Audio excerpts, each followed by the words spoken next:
Good evening. Welcome to Frank Bruno versus Joe Bugner. Well, the experts have found it difficult to accord this contest total credibility, but the British public have been exercising their imagination about it for a very long time. That is why nearly 35,000 fight fans have actually paid nearly £2 million to swell the attendance here.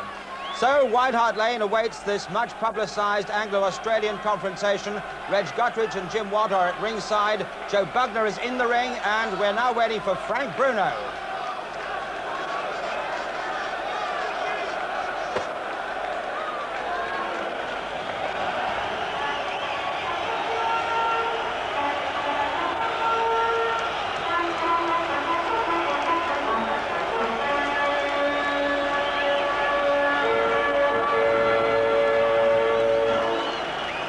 So very much the hero of the night, Frank Bruno, with the crowd anyway, wearing his peak caps in the stands. And that heralds him in as the original Jack Solomon's fanfare, right back to the 1940s when they had Bruce Woodcock and Jack London and Freddie Mills and Len Harvey. But they boxed in the afternoon here on the Tottenham Hotspur football ground. And so saw those fights, and if they live up to those, we'll be quite satisfied. And there was a minor one once between Terry Venables and Fred Callaghan, but that was on the pitch. So there you are, very much the betting favourite. Official bookmakers in the stands now have gone 3-1 on Bruno, 5-2 against Bugner. And there he is now trying to upstage, well, I would think the wrestling world. But he wore this when he fought Greg Page in his last fight, Bugner. Scheduled then for 12 rounds. And the Australian flag, obviously, now that he's an Australian citizen. A Hungarian-born Bugner. He came all the way from Jolgate to St Ives, America, and now Australia.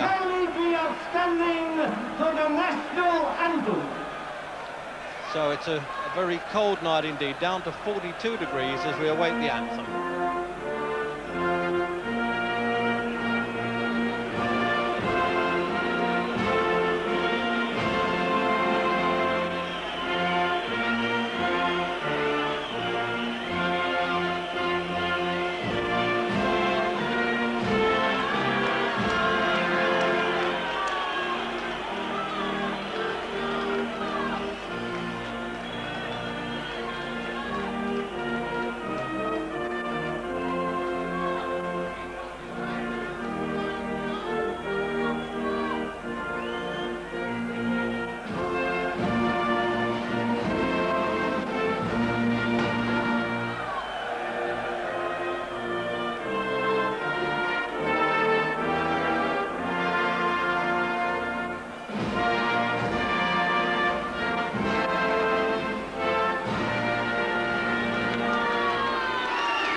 It's a fine setting indeed here on the Spurs ground, and a real good debut in the big time for Barry Hearn's introduction to boxing promotions with his associates Terry Lawless and Mickey Duff.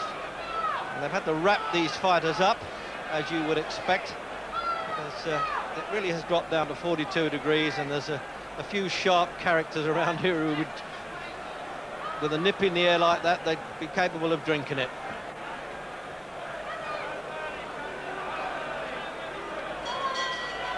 Gentlemen, please. My lords, ladies and gentlemen, Mickey Duff, Barry Hearn and Terry Lawless present the main event of the evening, a 12 rounds heavyweight contest of 3 minutes each round, an eliminator for the heavyweight championship of the world, sponsored by Makita Power Tools.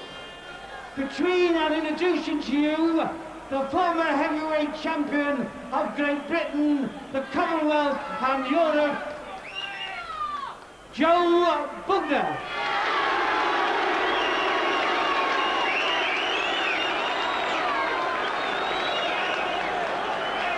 And in this corner, the former heavyweight champion of Europe, Frank Bruno.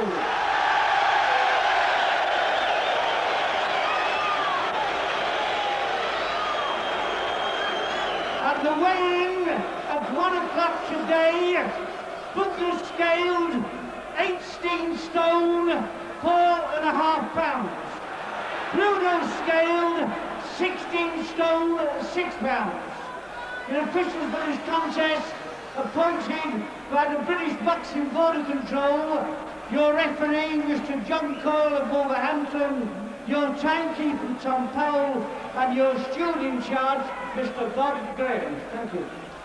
So the tail of the tape, I think, says it all. 26.5 pounds difference there. Heaviest ever for Joe Bugner, and a lot of it probably shows in that waist measurement, doesn't it? 40 against 33 for Bruno. But he's, at least Bruno's got bigger fist at 14 against 11. So the talking's done now, and certainly Bugner's put on a good talking act. And Bruno here has just shown a bit more needle than I've ever seen him before. And I've followed now Bugner for 20 years. Is he going to come out and do, as he did with Richard Dunn, a one-round stoppage?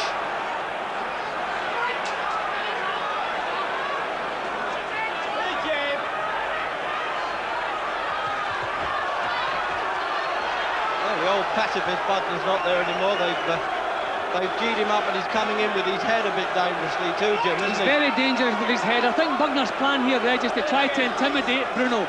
Every bit of strain and pressure in this fight tonight is on Bruno's shoulders, and I think Bugner, being experienced, is going to try to exploit that a bit. He's going to try to put him under pressure. He won't keep this pace going. Bruno just wants to be nice and careful in the first round, slam some jabs into that big face of Bugner's, and just take his time. Don't take any chances, but Bugner's trying the old man trick at the moment.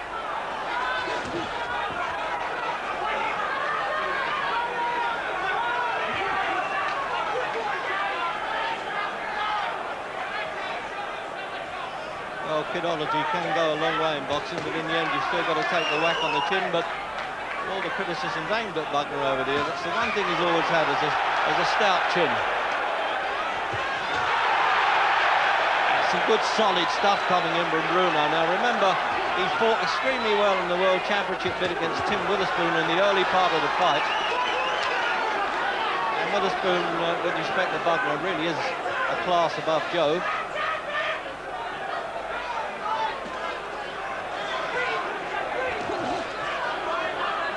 Bugner, of course, known for that gift of the left jab, but Bruno actually hits very powerfully with a pole of a left-hand punch. And I checked that with his opponents. They said it really does shatter you with the first few left-hand jabs he catches you with.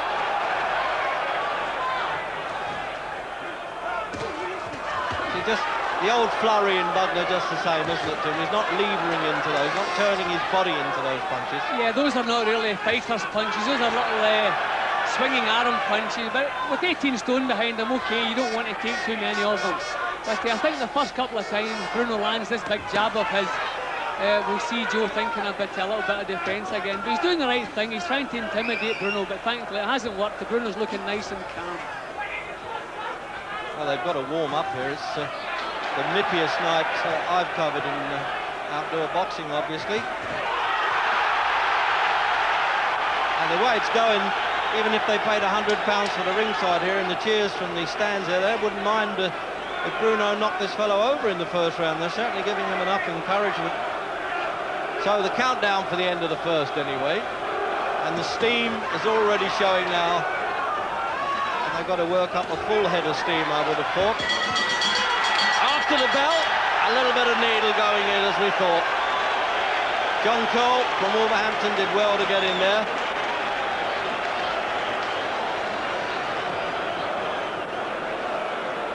And there's the crowded corner of the Lawless camp, garbed in the black that we're used to, with Lawless in the middle, George Francis on the outside and Frank Black. The old firm, they've worked with Bruno more or less from the start, although Francis came in a bit later. So, Jim, this was the start of the fight. Looking in replay now. Now he rushes in with the head. Bugner came out to try and intimidate. Look at the head now, here now. Thankfully, he didn't keep on doing that as the round went on, but he tried to intimidate Bruno. It didn't work. I think the most significant thing in the first round was that Bugner's jabs were falling short and Bruno's weren't.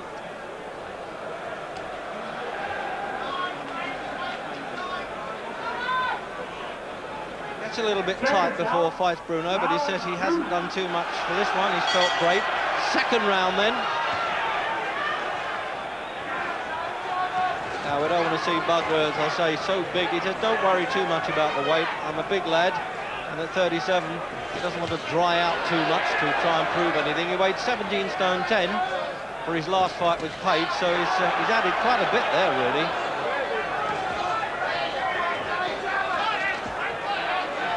So 3 wins in Australia against, well, X-rated, but really retreaded Australians, Americans, I should say, in Australia. Let's put him back in the picture, and some ratings, he's actually got a rating 10, one above Bruno. I think it might be easier to call them Joe and Frank. Jim, we do get a bit mixed up with Bruno and Bugner with the excitement atmosphere that we've claimed around here, this great tingle of anticipation as we are close to the ring like this. Bugner is trying to put Bruno. Look, there's the head again. This is terrible. This is all the old man tricks coming out. He's trying everything he can to intimidate Bruno, but Frank's not having it. Nice and calm. He looked over at his corner there and nodded. Well, I hope this goes either to a clean-cut knockout or good points. We don't want 2 falls and a submission, thank you. Well, I think the main thing is, Reg, we're seeing plenty of action. Joe has come out to do battle, thankfully. I don't know how long he'll keep this pace going, but I'm impressed by the way Bruno has coped with this. Bugner has tried to put him under pressure, but his face is just looking deadpan, and he has that couple of inches on the jab that Bugner hasn't found yet.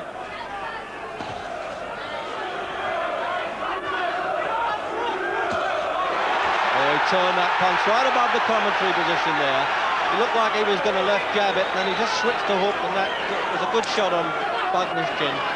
Bugner stopped in his first professional fight, but it took them 15 years before anybody else could catch up with him to stop him, but that was Ernie Shavers, who was a tremendous banger. Bruno is winning the battle of the jabs at the moment. I had a feeling that the jabs are going to be the most important punches in this fight. See, Bruno's jab is getting home. Bugner is not getting out of the way of these jabs. He's going to be in trouble if he can't find a way to avoid these jabs. Well, they said that in the first round, didn't they? That you've got to respect that jab. And what about carelessness for Bruno there? He can't afford that. Got to keep those hands up. Joe's the clever old fox. well, he came in with 494 professional rounds, Bugner. Twice with Ali, of course, and the great Joe Frazier. This is excellent boxing from Bruno. This is the best I have seen Bruno. Really looking very professional at this moment. He's keeping Bugner under pressure without exerting too much energy himself, and this is what you have to do when you're in with an old fox.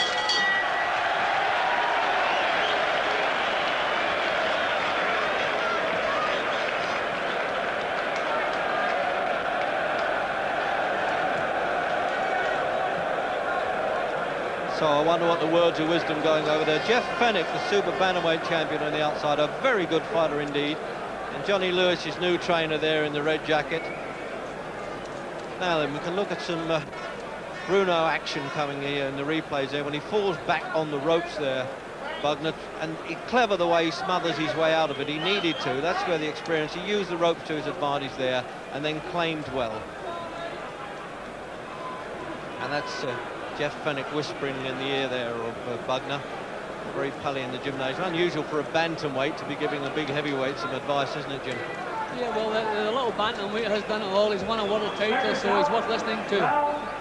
But a long way to go, but this is certainly a good start from Bruno. Bugner has tried to intimidate him and it hasn't worked. And we're into round 3 then.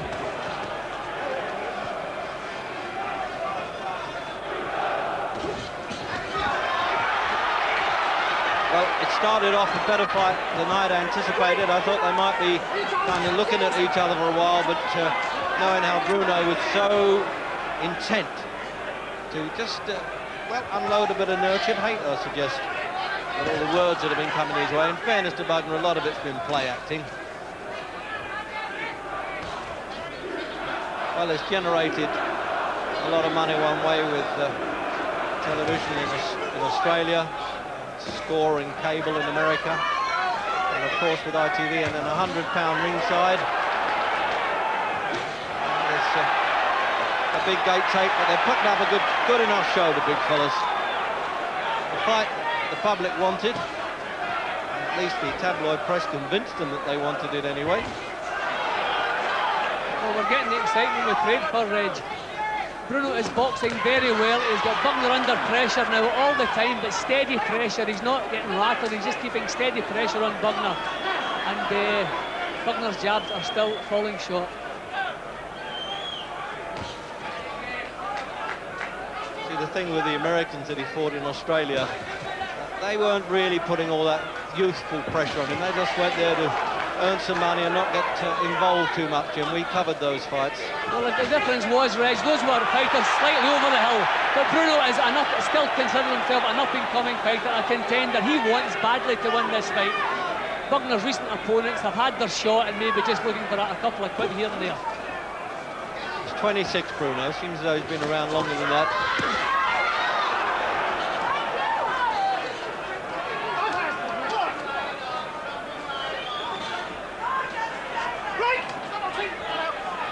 Referee handling that rather well then.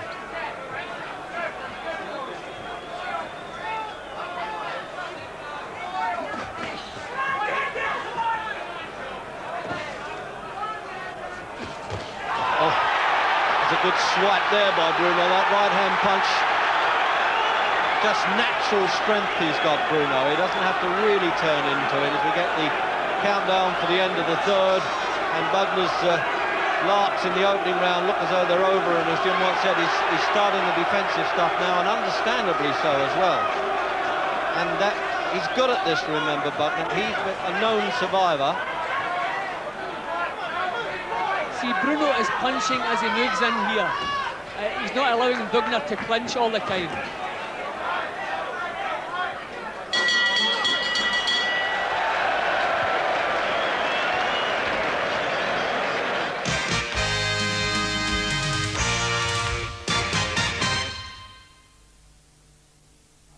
Morning, sir. Can I help you? Hello. I'd like to test drive one of the new Vauxhalls, please. How about one of our new 2-litre Cavaliers? The SRI 130. Adjustable steering, fuel injected, capable of 120 miles per hour.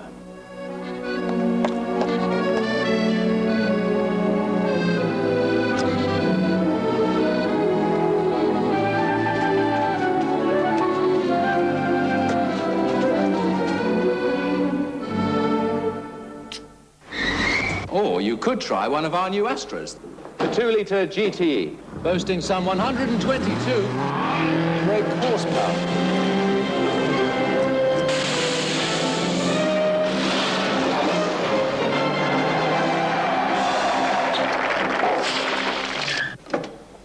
Finally, the sporting flagship of our range. The Carlton GSI 3000, car of the year, 1987. Power steering, ABS, electric windows.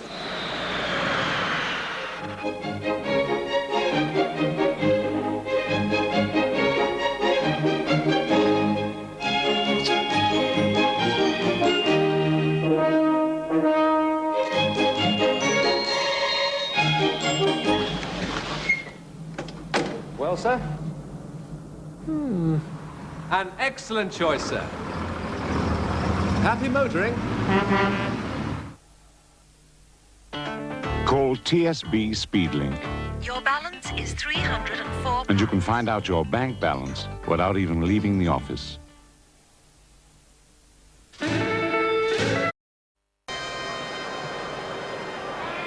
recall, who's 49 and just been handling some world title fights recently.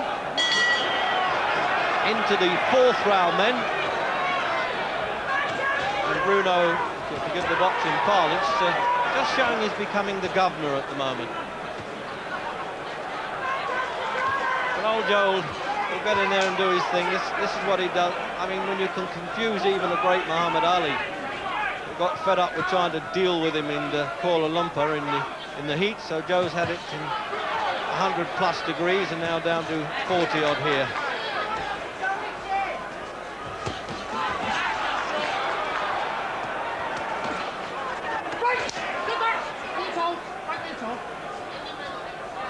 A couple of steaming bulls in there now, aren't they, Jim?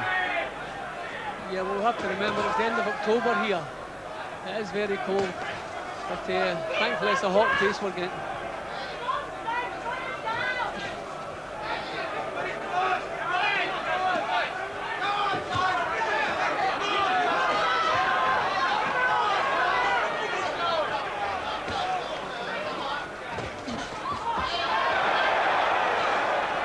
So as you say, Jim, Bruno now's got the right pattern, trying to keep himself under control all the time.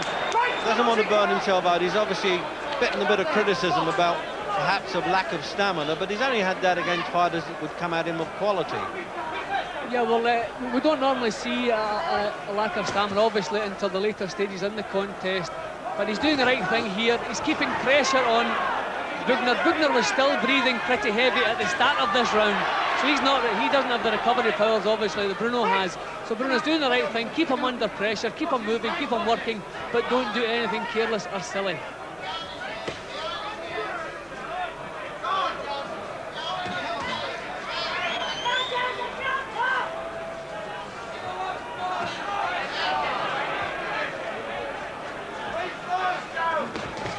I thought Bruno might get himself a little bit involved with the wrestling, Jim, but he's been smart enough to keep out of most of that, hasn't he? So far, I know it's pretty early days yet, but this is the most professional I've seen Bruno. He's not allowing Bugner. We know what Bugner likes to do best, but Bruno is not allowing that. He's taking, when Joe pulls forward, Frank's taking a little step back and getting his own jab working. Little tap on the break there. It's just as well Bugner didn't go down from that, really, because the referee was just between them.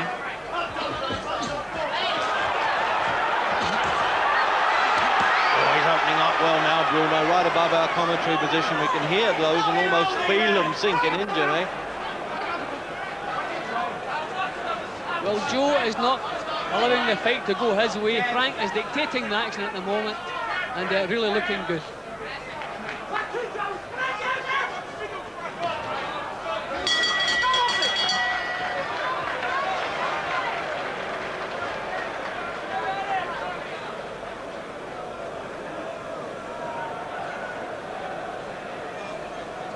So many of the stars around the ringside now. There's Bruce Willis of moonlighting fame, who fancied Bugner to win, I'm told. It must be sweating a bit now.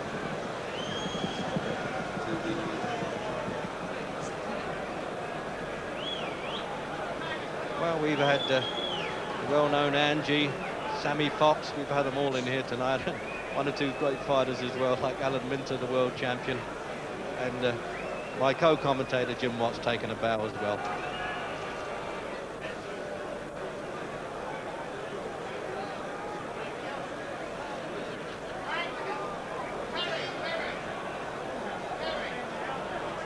Seconds out, round 5. Round 5, and Bugner was up early for work there off the stall.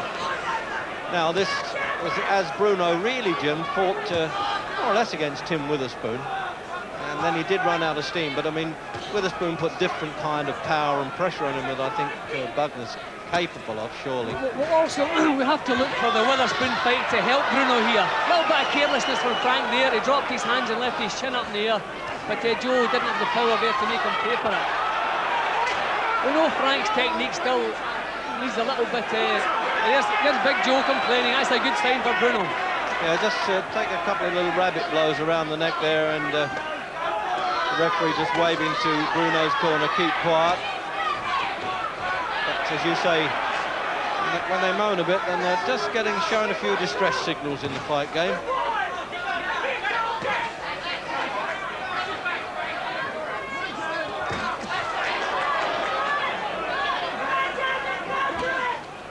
Well, we've read and we've been trying to convince him that Bugner's never really had the heart for the game. Well, all I can say is he's taken his fair stick in there at the moment. You've got to be fairly gutsy. It's 37 and 18 and a half stone to do that. Yeah, well, when we say he's never had the heart for the game, but we don't actually mean his courage, because he was always brave. I mean, he never quit, and he went in with the best. But I never feel his heart was in the game. I never felt he wanted really to be a fighter. But we never thought he lacked courage at all. That's been shown tonight. I remember him at the Bedford Boys Club when he was a school's discus thrower, and he represented young England in the amateurs. That's coming up 20 years now for his first professional fight, and he's the most experienced heavyweight in the world by far at the moment. Bruno seems to be boxing to a plan. He wasn't putting too much power into his punches in the early rounds, but now that he's getting into range and finding a way through, he's putting more power into them when he sees the chance. I think he really is trying to think this one out. Not very convincing, the inside work here. And we made no reference actually, Jim, to the head man of the game, Mike Tyson, and I don't intend to do so, because this has no real bearing on whether they're good enough to fight Mike Tyson. Tyson's manager is here to have a look. He's working for radio.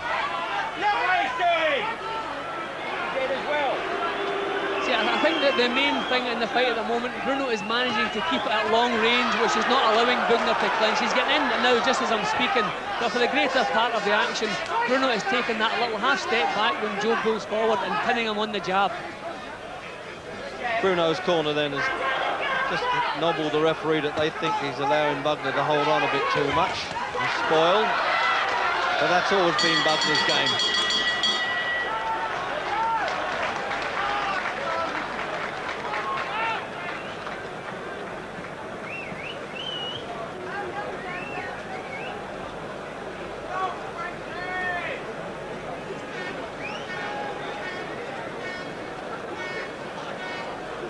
So it looks almost like a barber shop with our overhead camera shot there. Jim is attending now. Now this is a little bit of history now for Bugner really, because he's coming out for his 500th professional round. Not a lot of people know that, Jim. So have a quick look now at this replay. See, Frank's taking that little step back, which is not allowing Joe to pull in. Okay, the rope stopped him going back any further, but Frank's tactics are sound tonight, and he really is boxing as well as I've seen him box.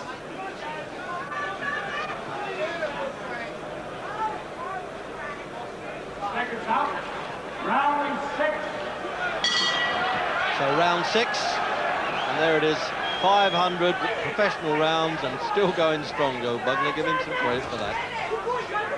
And he really fought 14 men who have fought for world titles, so he hasn't hung around with too many of the low ones, only in his early part of his career. But the last 6 have been on points, and the last one in London was in the 9th round against Danny Sutton back in '83.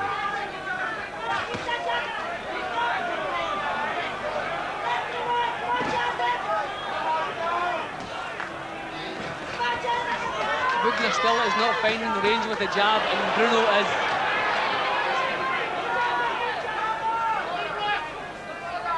There weren't too many people who thought that Bruno would actually outbox Bugner, Jim, but I always had the feeling he was capable of doing that, and he's definitely the stronger puncher.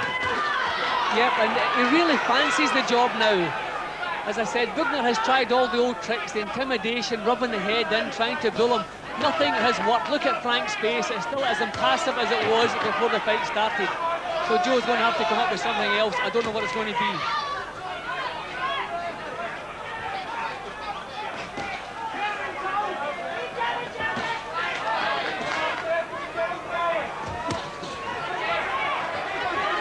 Just blooded around the nose, Bugner, not surprisingly, with that pole of a left-hand piston punch coming in.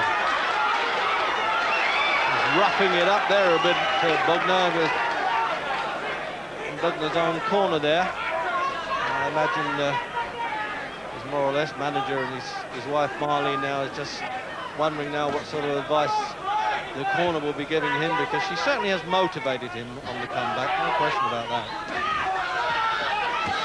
Super spouse, I think, is a fair title for her. He's really Terry Lawless is banging on the canvas there. He's quite angry that the referee, he thinks, is allowing Bugner to hold on a bit too much. Cracking jab again, Regs. That was a really thumping jab from Bruno there. And Joe has not found an answer to that punch. And that is actually the reason he can't get close enough to use his spoiling tactics. That jab has dictated the fight all the way through.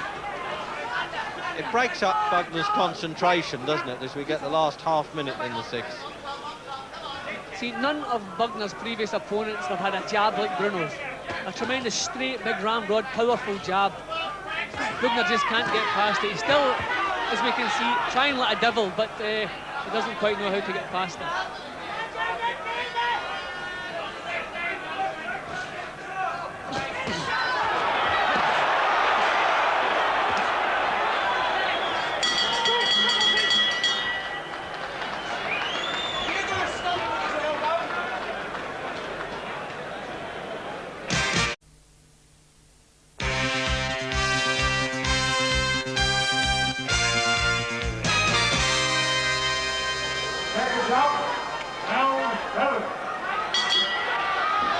Seventh round, and Bruno ahead. Remember, sole referee's decision, no judges on this one. That's only for the World Championship fights and European Championship fights here. And it really is 200, what is it now? Let's see, 486 pounds, I'll make that there. In that ring, that's some beef trust brigade, isn't it? 230 Bruno, 256 Bugner.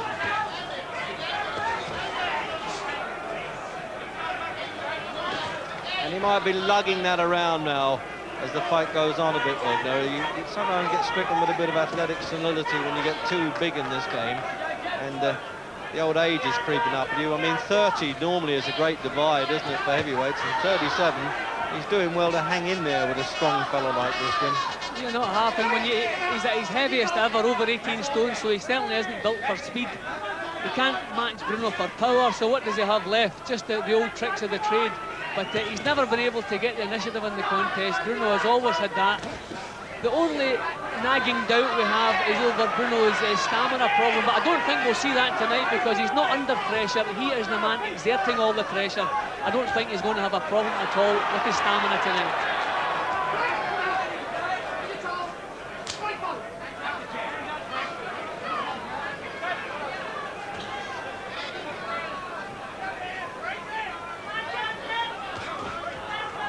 Bugner flicking that postman's knock punch out the double left hand, but not causing any real distress at all. And he just can't keep him going enough as he did in his younger day.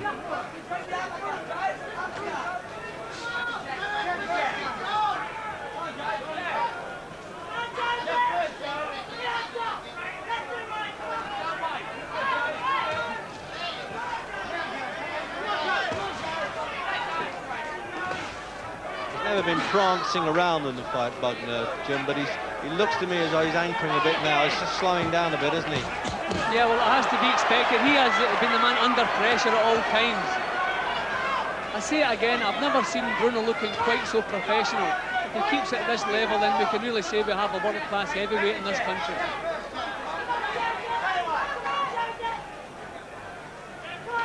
Well, he's taken his share of stick, Bruno. Well, not so much in the ring, but certainly in the printed words.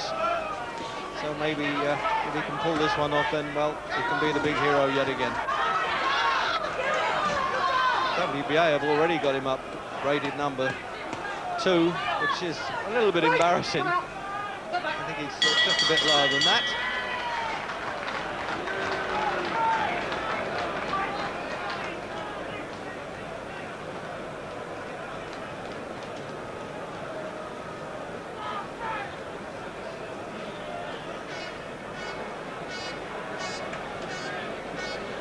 So let's have a look at some replay now, Joe. Well, we're getting used to seeing this now. Bruno being the man pushing Bugner back, and as soon as he gets up close, what can Bugner do? Mess him about a bit, just try to find some safety in close. And from another angle, As you say, that's when he gets the arms and forearms in to try and protect himself. That's why he's lasted so long, Joe Bugner. And Bruno's not quite sure what he should be doing there. He'd maybe be bringing the punches up, he'd be better off.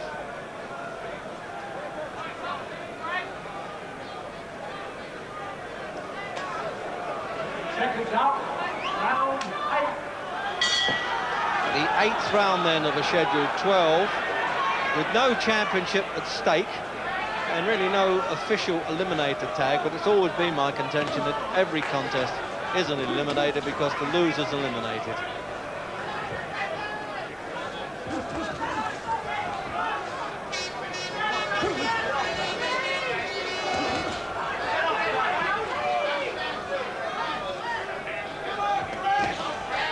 Bruno's content with the same pattern, isn't he? I think it's been drummed into Big Frank tonight that Bugner is a great survivor, and he must pace himself because he must have plenty left in the last third of the contest, because everything Frank has done tonight has been carefully controlled, it's been thought out. He hasn't done anything wild. When he's been put under any pressure, he's used a little bit of safety first, just grabbed the hold, and it's been a good performance all the way around, well thought out. The only time Frank Bruno has been the distance is a 10-rounder against the American Phil Brown. And that's in a winning fight, of course. The only losses, Bone Crusher Smith and Tim Witherspoon.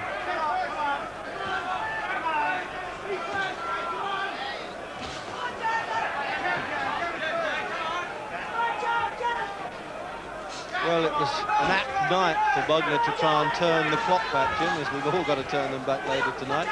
But it's not quite working for him, I don't think.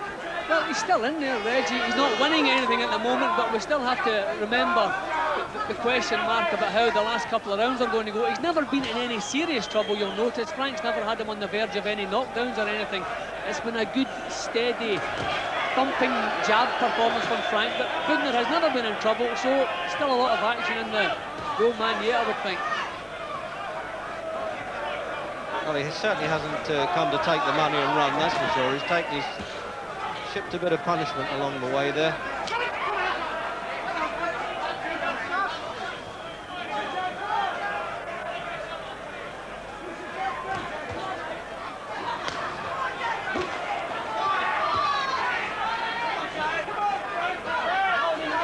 Too many people have bloodied Joe Bugner's nose over the years, Jim, but that presumably the left-hand jab has done that. It's been as reliable as a Greenwich time signal at times. There he goes again.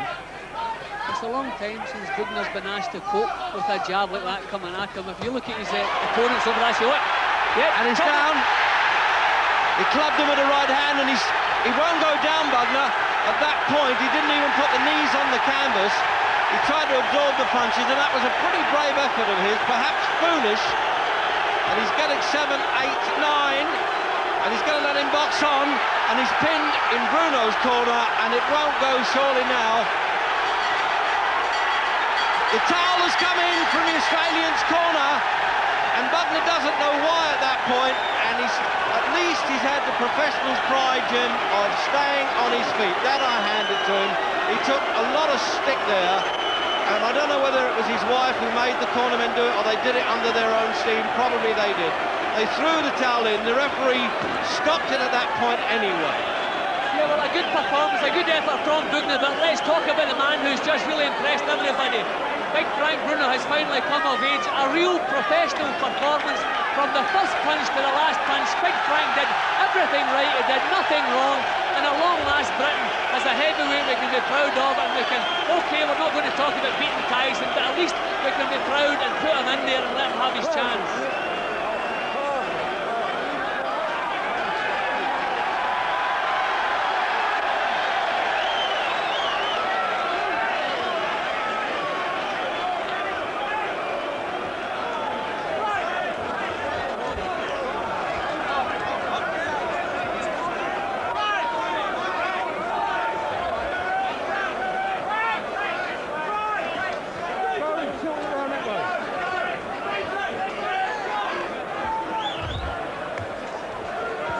Well, there you know what that feels like when the manager really gets in there and cuddles you. He first went down about 2 minutes 40 of the 8th round there, Bugner. He might have hung on a bit and tried and survive, but there was compassion from the corner, and Bruno's really enjoying this, waving to the crowd, who have really supported him magnificently here. Gentlemen, please! At the end of the 8th round, the referee has stopped the contest. Bugner was in no position to defend himself. Bruno was the winner. So officially the referee did stop it. He didn't have to accept a retirement. In fact, they're not supposed to accept the retirement from the towel because, well, anybody could throw a towel in. That has always been the danger. The best performance of his career, Jim, of what you were saying early. Without a doubt, Reg, we have to remember, coming into the ring tonight, Big Frank had all the pressure in the world on his shoulders. We saw him under similar circumstances with Glenn Smith and Tim Witherspoon, and he wasn't able to cope with it. But tonight he came in under all that pressure, and straight from the off, Bugner started well, but Frank was never intimidated. He got on with the job. It was a good, steady, grinding down performance, and it's nice to see this happening in boxing. We don't see this in too many other sports, Reg, do we? No, there you are. See, old Joe mouthed a lot of words there, but he fought with a lot of spirit. It's nice to see him doing it. So here's Jim Rosenthal with Frank Bruno. Frank Bruno, many congratulations, first of all, Frank. How much did that victory mean to you? It was a part of my life, and I couldn't have walked the streets tonight if Joe would have beat me. He's a very good, experienced guy. A lot of people knew he was experienced. They knew it was a good fight. A lot of people thought he was going to beat me tonight.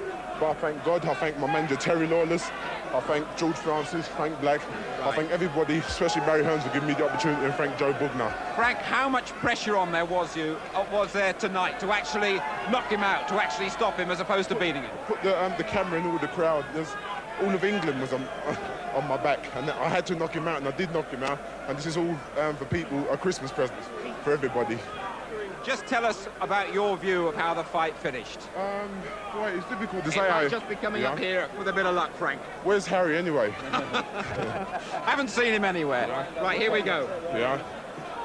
And you had him really going in this round, didn't you? I was a bit anxious because I know he could take a good punch. He's never been stopped before. Only once in his professional career. He was nearly down there, but you kept on going. No, that's the name of the game, you know, Harry. Oh no, it's Jim. And then I think out of your sight, the towel fluttered in behind there. The towel come in? The towel did come in. Right. Did that surprise you at all? It did surprise me. I thought the round was over because I heard the bell and I thought Terry goes, well done. And he was saying, well done, well done, well done. I thought there was another round to go. Right. But don't let me take nothing away from Joe. Joe's a very experienced guy. He's been around with the best. So you can't really knock this opponent. You know, he's never been knocked down. Terry Marsh is supposed to be jumping off the river. I'm going to push him off. Yes, he said that Joe Bugner was going to beat you. Yeah, but Jim Watt tonight said that this was probably the best he'd ever seen you. Oh, that your most professional performance. Aye, Jimmy. Aye. Would you go along with that? I'm not too sure. I just thank God that I won. You know, I'm so excited that I don't know how to put it into words. I won. You're not doing badly. I beat Joe Bugner. He called it perfectly. You know what I mean? I'm just glad I won. I don't know how to put it into words. I'd like to thank all the crowd all over here, you know what I mean, for coming to support me, and ITV for buying the fight, and I'm sorry Harry couldn't be here. Yeah, well, we haven't missed him too much because Reg did okay anyway. Now listen, next year, is it going to be Mike Tyson for you next year? I'm not too sure. You've got to ask Terry Lawless, Mickey Duff, all them sort of questions. But you would have no apprehension about it? I'm willing, because Joe Bugner is a very experienced 18-stone strong campaigner, and a lot of people betted against me. So you ask the critics out there. I know Mike Tyson's a very tough guy, and I'm going to go in there and do my best like I tried my best tonight. And thank you, everybody, for watching me. Love you all. Thanks a lot, Frank. Thank you very much. Gentlemen, Frank Bruno! So the final applause then for Bruno, and let's face it, he has deserved it, and he's won it in style, and he's got to be the happiest man around, isn't he? Well, we've just heard from Frank Bruno. Now we can hear from Joe Bugner. He's with Jim Rosenthal outside his dressing room. Joe Bugner, a brave performance, beaten tonight, and the end of an era from your point of view. Yes, I must say that Frank Bruno has done a very good job tonight. I give him all the credit because he done the job professionally. I'm sorry that it ended the way it did because I did come over to England to win and I wanted to stick it to the Fleet Street gang, but it didn't happen, so they're going to stick it to me tomorrow. But I'm proud of Frank Bruno because he did the job fantastic.